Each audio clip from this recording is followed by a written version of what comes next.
Alright guys, I'm going to show you how the sheet works so that you can better understand how to use the sheet when making your lineups. You have to excuse my voice. I'm a little under the weather and my voice is kind of scratchy, so you may hear me take a step or a stop to drink something, but just bear with me.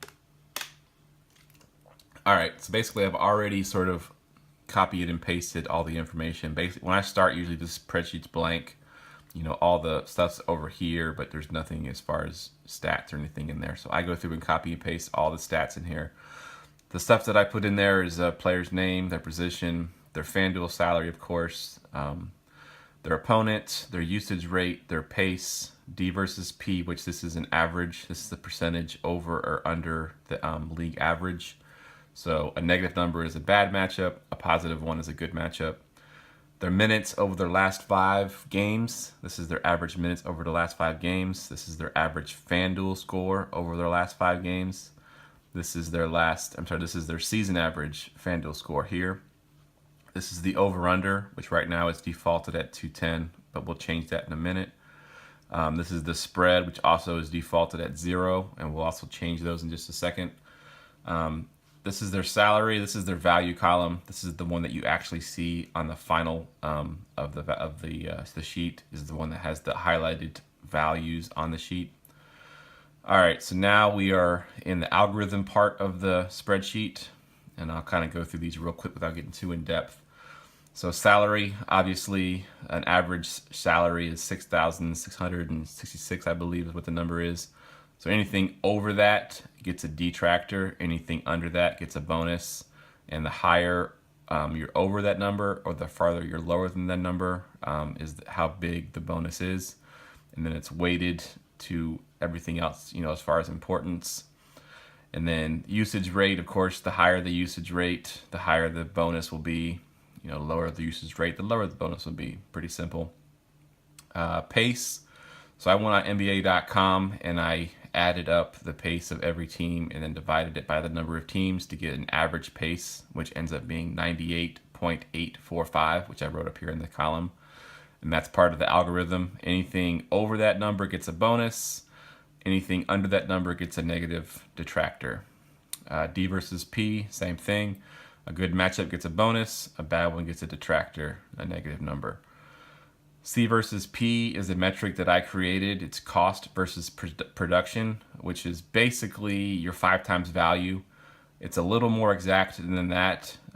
It's based on my 2.5 years of FanDuel games. I basically added up all my cash games. This is based on cash game production, not GPP production. I added up all my cash games, divided it to figure out exactly what a average cashing score was.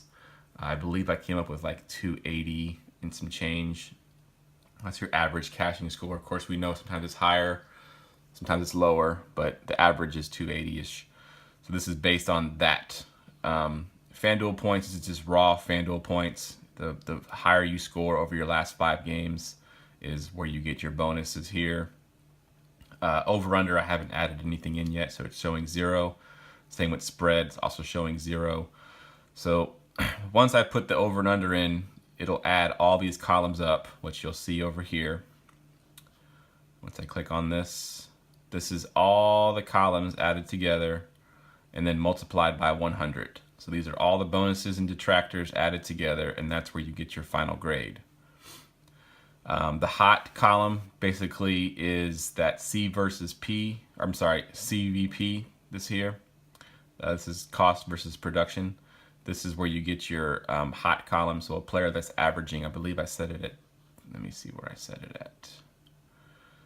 It's set at 0.0363, which is basically the average that I figured out. So anybody over that average will get a hot. So like, so obviously this is 9.52, so that he's going to get a hot button here to say that he's over his last 5 games, Kent Bazemore is outperforming his salary of $5,000. Matchup, of course, is based on D versus P. D versus P, you know, defense first position. 1 thumb up, obviously, is a good matchup. 2 thumbs up is a better matchup, and then 3 thumbs up is a great matchup. So that's what that column is, obviously.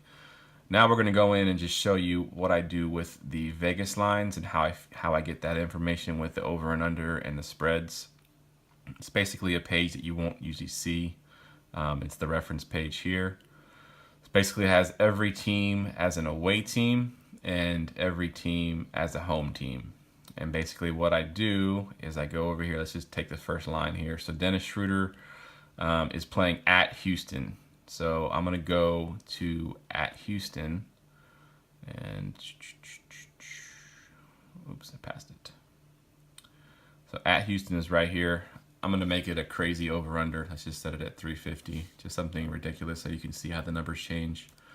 And we'll make the spread something crazy too. So let's just do like a 30 spread. So let's go back and see what that did. So now you can see Dennis Schroeder and basically everybody playing in that at Houston game, basically everybody that's plays for Atlanta is now a ridiculous grade because that's a crazy high over under. So they get a super high bonus based on that. Let's go over and look at what it did. So the over under obviously is crazy high. It's 0.42. So they're going to get a 0.42 bonus. The spread, because I made the spread such a big number, actually is taking a hit. It's getting a negative 0.0750 because the spread is so big. It's a blowout factor, so they're going to actually get a negative for that. And that's basically how you get your grades. I go in every night and I'm going to start updating the over-unders and the spreads manually. And so you can kind of see how the sheet actually works. Hopefully this was informative.